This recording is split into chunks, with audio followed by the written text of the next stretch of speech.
আপনাকে বলছে এখানে একটা বন্দুক আছে, ঠিক আছে? এই বন্দুকের ভর হচ্ছে 500 গ্রাম এবং বন্দুক থেকে একটা গুলি বের হইছে, গুলির ভর হচ্ছে 10 গ্রাম। বন্দুক থেকে গুলিটা বের হইছে 500 মিটার পার সেকেন্ড বেগে। প্রশ্ন করছে এই গুলি বের হওয়ার জন্য বন্দুকের পশ্চাৎ বেগ কত। এখন এখানে একটা কোয়েশ্চেন জাগে যে ভাইয়া গুলি যদি বন্দুক থেকে বের হয়, বন্দুকে আবার পশ্চাৎ বেগ কেন আসবে? নিউটনের গতির তৃতীয় সূত্র। তুমি যখন গুলিটাকে নিক্ষেপ করতেছো বন্দুক থেকে, তুমি কি করতেছো? বন্দুক দিয়ে গুলির উপরে বল প্রয়োগ করতেছো।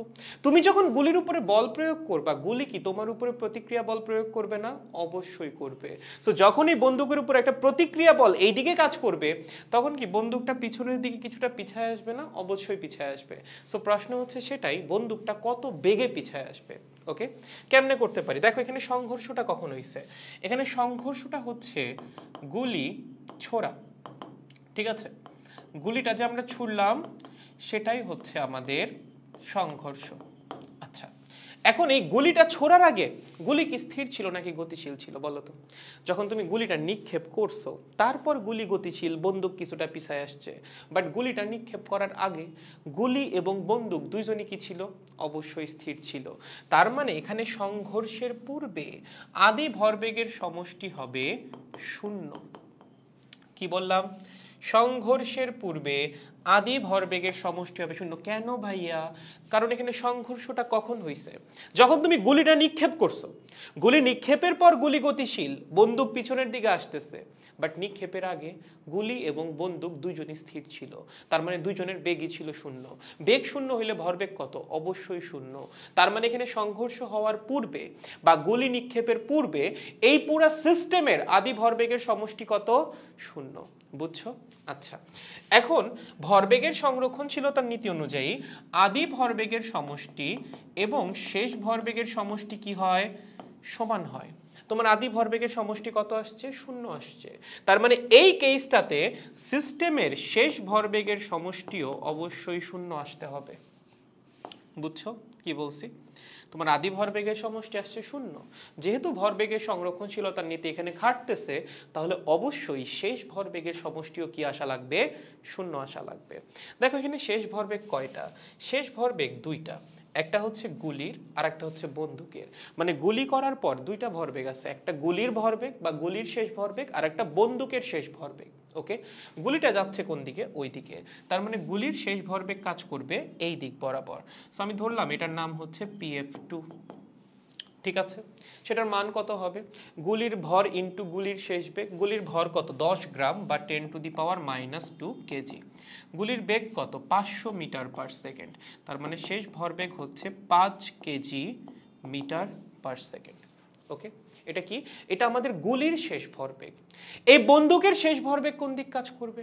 আচ্ছা, গুলি করার পর বন্দুক আসবে কোন দিকে? বন্দুক পিছনের দিকে আসবে। তার মানে বন্দুকের বেগ এই দিকে ক্রিয়াশীল। তাহলে বন্দুকের শেষ ভরবেগ কোন দিক কাজ করবে? অবশ্যই এই দিকে। সেটা হচ্ছে PF1। সেটার মান কত হবে? বন্দুকের ভর মাল্টিপ্লাইড বাই বন্দুকের শেষ বেগ। বন্দুকের শেষ বেগই তো তোমারে বের করতে বলছে। আমি ধরলাম বন্দুকের শেষ বেগ হচ্ছে v আর বন্দুকের ভর দেওয়া আছে 500 গ্রাম। তাহলে বন্দুকের শেষ ভরবেগের মান কত হবে? ভর ইনটু শেষ বেগ। তার মানে হচ্ছে 0.5 কেজি ইনটু v। এটা হচ্ছে গুলি ছোড়ার পরে বা সংঘর্ষের পরে বন্দুকের শেষ ভরবেগ। আর এটা কি? গুলি ছোড়ার পরে গুলির শেষ ভরবেগ। বুঝছো? ওকে, এবার ভাইয়া আমার শেষ ভরবেগের সমষ্টি কত হবে? শেষ ভরবেগের সমষ্টি হবে এই দুইজনের ইন্ডিভিজুয়াল শেষ ভরবেগের যোগফলের সমান। তোমার সিস্টেম হচ্ছে এই পুরো জিনিসটা, তার মধ্যে বন্দুকের শেষ ভরবেগ এইটা, গুলির শেষ ভরবেগ এইটা, সমষ্টি কি হবে? এই দুইজনের যোগফল। তার মানে PF1 প্লাস PF2। ওকে, বুঝছো? এখন তোমার সামেশন অফ PF কত আসা লাগবে? সামেশন অফ PI এর সমান, যেহেতু ভরবেগের সংরক্ষণশীলতার নীতি খাটতেছে। সামেশন অফ PI কত ছিল? 0। তার মানে সামেশন অফ PF আসা লাগবে 0। তার মানে এই মানটা বা যেখানে যে ভেক্টরের সমষ্টিটা সেটা অ্যাকচুয়ালি কত হবে? 0 হবে। সো আমরা লিখতে পারি PF1 প্লাস PF2 এটা হবে 0। কেন? কারণ সামেশন অফ পিএফ আমার সামেশন অফ পিআই এর সমান আসা লাগবে। ভরবেগের সংরক্ষণশীলতার নীতি, সামেশন অফ পিআই যেহেতু শূন্য, সামেশন অফ পিএফ বা ভরবেগের শেষ ভরবেগের যে যোগফল সেটাও অবশ্যই কি হইতে হবে? শূন্যই হইতে হবে। ওকে, এখন তুমি এখানে করছোটা কি বলো তো? দুইটা ভেক্টরকে যোগ করছো, একটা হচ্ছে পিএফ ওয়ান আর একটা হচ্ছে পিএফ টু, এবং তাদের যোগফল কত আসছে? শূন্য। দুইটা ভেক্টরের যোগফল কখন শূন্য আসে বলো তো? যখন দুইটা ভেক্টরের মান হয় সমান এবং দিক হয় বিপরীত, তখনই শুধুমাত্র দুইটা ভেক্টরের যোগফল শূন্য আসা সম্ভব। এখানে দুইটা ভেক্টরের যোগফল শূন্য আসছে মানে কি? দুইটা ভেক্টরের মান হচ্ছে সমান আর দিক বা ডিরেকশন হচ্ছে কি? বিপরীত। সো এখানে আমরা দেখতেই পাচ্ছি ডিরেকশন তো দুইজনের বিপরীতই। এই যে পিএফ টু কাজ করতেছে এই দিকে, পিএফ ওয়ান কাজ করতেছে এই দিকে, তার মানে তাদের ডিরেকশন তো বিপরীত আসেই। এখন সামহাও যদি তাদের মানটা সমান হয়ে যায়, তাহলে এই যোগফলটা কি হবে? শূন্য হবে।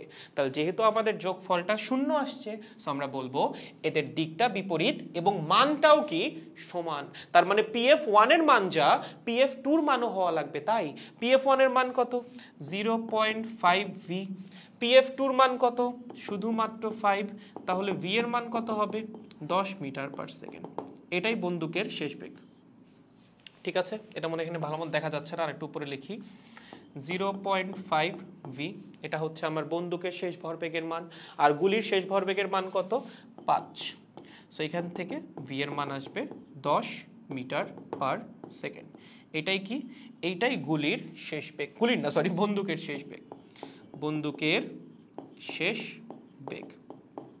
বুঝছো? একদম সহজ, একদম মানে একদম সহজ। দেখেন পারবেন কিনা।